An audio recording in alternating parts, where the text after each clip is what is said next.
આકાશવાણી સમાચાર સિમ્પલ ઠક્કર વાંચે છે. સૌપ્રથમ મુખ્ય સમાચાર. રાષ્ટ્રપતિ દ્રૌપદી મુર્મુ આજે સંસદના બંને ગૃહોને સંયુક્ત સંબોધન કરશે. આજથી રાજ્યસભા સત્રની શરૂઆત. ભાજપના વરિષ્ઠ નેતા લાલકૃષ્ણ અડવાણી નાદુરસ્ત તબિયતને કારણે દિલ્હીની એમ્સ હોસ્પિટલમાં દાખલ.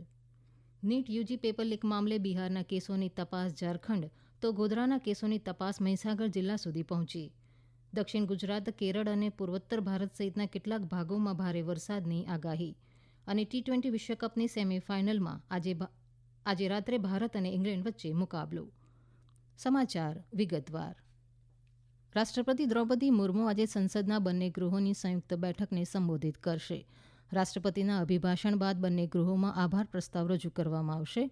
સભ્યો આ વિષયની ચર્ચામાં ભાગ લેશે. મહત્વપૂર્ણ છે કે સોમવારથી લોકસભા સત્રની શરૂઆત થઈ હતી, જ્યારે આજથી રાજ્યસભા સત્ર શરૂ થઈ રહ્યું છે. ભાજપના વરિષ્ઠ સાંસદ ઓમ બિરલા બીજી વાર લોકસભાના અધ્યક્ષ નિમાયા છે. આ હોદ્દા માટે કોંગ્રેસના સાંસદ કે સુરેશને મેદાનમાં ઉતારનાર વિરોધ પક્ષના ગૃહમાં મતદાનની માંગણી ન કરતા શ્રી બિરલા ધ્વનિમતથી ચૂંટાયા હતા. પ્રધાનમંત્રી નરેન્દ્ર મોદીએ શ્રી બિરલાને અધ્યક્ષ તરીકે ચૂંટાવા બદલ અભિનંદન આપતા જણાવ્યું હતું કે બીજી વાર શ્રી બિરલાની પુનઃચૂંટણી સાથે ઇતિહાસ રચાયો છે. વધુમાં તેમણે કહ્યું કે ગૃહ આગામી 5 વર્ષમાં તેમના માર્ગદર્શન હેઠળ કામ કરશે. વિરોધ પક્ષના નેતા રાહુલ ગાંધીએ પણ શ્રી બિરલાને અભિનંદન આપતા ગૃહના સરળ સંચાલન માટે વિરોધ પક્ષના સમર્થનની ખાતરી આપી હતી. ભારતીય જનતા પક્ષના વરિષ્ઠ નેતા લાલકૃષ્ણ અડવાણીને દિલ્હીની એમ્સ હોસ્પિટલમાં દાખલ કરાયા છે. વધતી ઉંમરને કારણે નાદુરસ્ત તબિયતને જોતા તેમને એમ્સમાં દાખલ કરાયા હોવાના અહેવાલ છે. 96 વર્ષીય શ્રી અડવાણીને જેરીએટ્રિક એટલે કે જરા ચિકિત્સા વિભાગમાં ડોક્ટરોની દેખરેખ હેઠળ રખાયા છે. મળતા અહેવાલો અનુસાર હાલ તેમની તબિયત સ્થિર છે. દિલ્હીની એક કોર્ટે મુખ્યમંત્રી અરવિંદ કેજરીવાલને 3 દિવસની સીબીઆઈ રિમાન્ડ પર મોકલી આપ્યા છે. ધરપકડના થોડા કલાક પૂર્વે મની લોન્ડરિંગ મામલે વધુ એક કેસમાં તેમની ધરપકડ કરાઈ હતી. આ પૂર્વે સીબીઆઈએ કેજરીવાલની ઔપચારિક ધરપકડ કરીને દિલ્હીની નીચલી અદાલતમાં રજૂ કર્યા હતા. મની લોન્ડરિંગ સંબંધી અન્ય એક કેસમાં અરવિંદ કેજરીવાલે સુપ્રીમ કોર્ટમાં દાખલ કરેલી અરજી પરત લીધી હતી. દિલ્હીમાં શરાબ નીતિ સાથે જોડાયેલા મની લોન્ડરિંગ કેસમાં તેમના જામીન પર ઉચ્ચ અદાલતે લગાવેલી રોકને પડકારતી અરજી તેમણે સર્વોચ્ચ અદાલતમાં કરી હતી. પેપર લીક મામલે કેન્દ્રીય તપાસ સંસ્થા સીબીઆઈની એક ટીમ ઝારખંડના હજારીબાગ પહોંચી હતી. સીબીઆઈના અધિકારીઓએ પેપર લીક કેસમાં સ્થાનિક શાળાના આચાર્યોની પૂછપરછ કરી. સીબીઆઈ ટીમે સ્ટેટ બેંક ઓફ ઇન્ડિયાની હજારીબાગ શાખાના અધિકારીઓની પણ પૂછપરછ કરી, જ્યાં પ્રશ્નપત્ર રાખવામાં આવ્યા હતા. બિહારના આર્થિક ગુનાખોરી એકમે અગાઉ કહ્યું હતું કે પટનાની એક શાળામાંથી બળેલું પ્રશ્નપત્ર મળી આવ્યું હતું, જે એનટીએના પ્રશ્નપત્ર જેવું હતું. આ પેપરની સિરીઝ હજારીબાગના ક્લુ ચોક સ્થિત ઓઈસી સ્કૂલ પરીક્ષા કેન્દ્ર પર મોકલવામાં આવી હતી. સીબીઆઈ હવે આ શાળાના આચાર્યની તપાસ કરી રહી છે. આ તરફ સીબીઆઈની વધુ એક ટીમ ગોધરા બાદ હવે મહીસાગર પહોંચી છે. નીટની પરીક્ષા ગોધરા અને થર્મલ સ્કૂલમાં પણ થઈ હતી. થર્મલમાં આવેલી જય જલારામ ઇન્ટરનેશનલ સ્કૂલમાં સીબીઆઈની ટીમ તપાસ માટે પહોંચી હતી. સ્થાનિક પોલીસને સાથે રાખી સીબીઆઈની તપાસ ટીમે થર્મલ ખાતે આવેલી જય જલારામ ઇન્ટરનેશનલ સ્કૂલમાં શોધ અભિયાન શરૂ કર્યું હતું. સીબીઆઈની તપાસમાં અન્ય વિગતો પણ બહાર આવે તેવી શક્યતા છે. સીબીઆઈની તપાસ ટીમને ગેરરીતિના વધુ પુરાવા પણ આ તપાસ દરમિયાન મળે તેવી સંભાવના છે. આ સમાચાર આપ આકાશવાણી પરથી સાંભળી રહ્યા છો. આ સમાચાર આપ અમારી YouTube channel AIR news Gujarat પર પણ સાંભળી શકશો.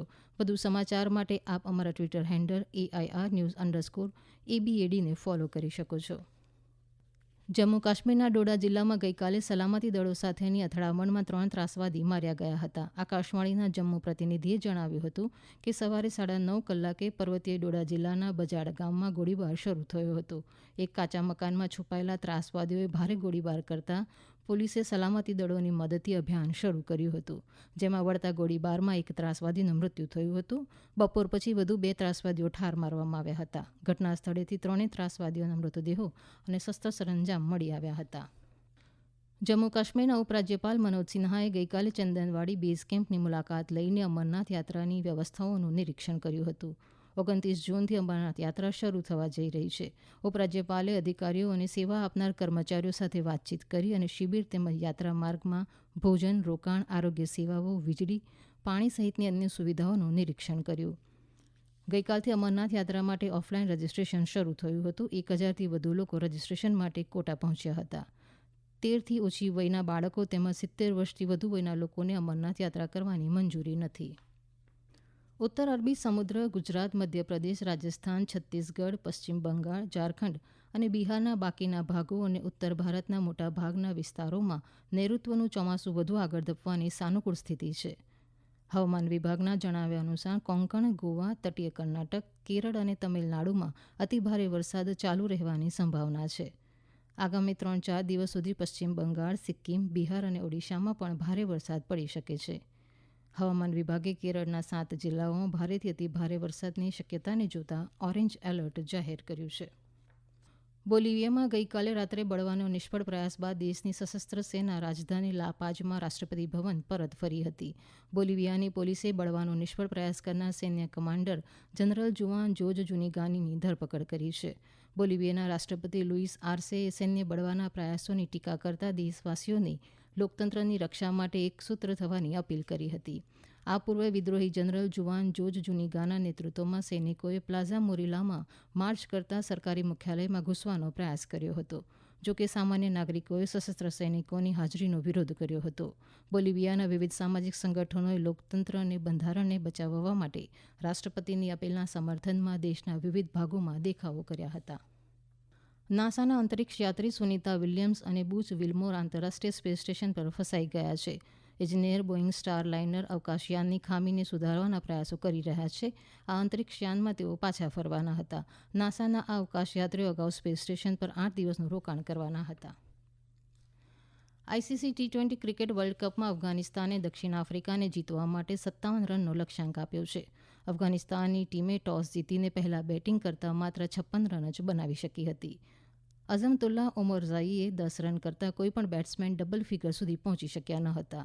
દક્ષિણ આફ્રિકા તરફથી માર્કો જેન્સન અને તબરેઝ શમીએ 3-3 વિકેટ જ્યારે એનરિચ નોર્ટેજે અને કાગિસો રબાડાએ 2-2 વિકેટ ઝડપી હતી. બીજી સેમીફાઇનલમાં ભારતનો મુકાબલો ડિફેન્ડિંગ ચેમ્પિયન ઇંગ્લેન્ડ સામે થશે. મેચ રાત્રે 8 વાગે શરૂ થશે. સમગ્ર ટુર્નામેન્ટમાં ભારત અપરાજિત રહ્યું છે. ફાઇનલ મેચ શનિવારે બાર્બાડોસામાં રમાશે. સુપર 8 ચેસ ક્લાસિકમાં ડી ગુકેશે ગઈકાલે રોમાનિયામાં જીત સાથે શાનદાર શરૂઆત કરી. તેમણે પ્રથમ રાઉન્ડમાં બોગ્ડાન ડેનિયલ ડીકને હરાવ્યા હતા. દરમિયાન આર પ્રજ્ઞાનંદા અને ઉઝબેકિસ્તાનના નોદિરબેક વચ્ચેની મેચ બરાબર રહી. ગુકેશ હવે અમેરિકા ગ્રાન્ડમાસ્ટર ફેબિયાનો કારુઆના સાથે ટુર્નામેન્ટનું સહનેતૃત્વ કરશે. આ બંને પ્રથમ રાઉન્ડના વિજેતા રહ્યા. અંતમાં મુખ્ય સમાચાર. રાષ્ટ્રપતિ દ્રૌપદી મુર્મુ આજે સંસદના બંને ગૃહોનું સંયુક્ત સંબોધન કરશે. આજથી રાજ્યસભા સત્રની શરૂઆત. ભાજપના વરિષ્ઠ નેતા લાલકૃષ્ણ અડવાણી નાદુરસ્ત તબિયતના કારણે દિલ્હીની એમ્સ હોસ્પિટલમાં દાખલ. નીટ યુજી પેપર લીક મામલે બિહારના કેસોની તપાસ ઝારખંડ તો ગોધરાના કેસોની તપાસ મહીસાગર જિલ્લા સુધી પહોંચી. દક્ષિણ ગુજરાત, કેરળ અને પૂર્વોત્તર ભારત સહિતના કેટલાક ભાગોમાં ભારે વરસાદની આગાહી. અને ટી20 વિશ્વકપની સેમીફાઇનલમાં આજે રાત્રે ભારત અને ઇંગ્લેન્ડ વચ્ચે મુકાબલો. આકાશવાણી પરથી સમાચાર પૂરા થયા.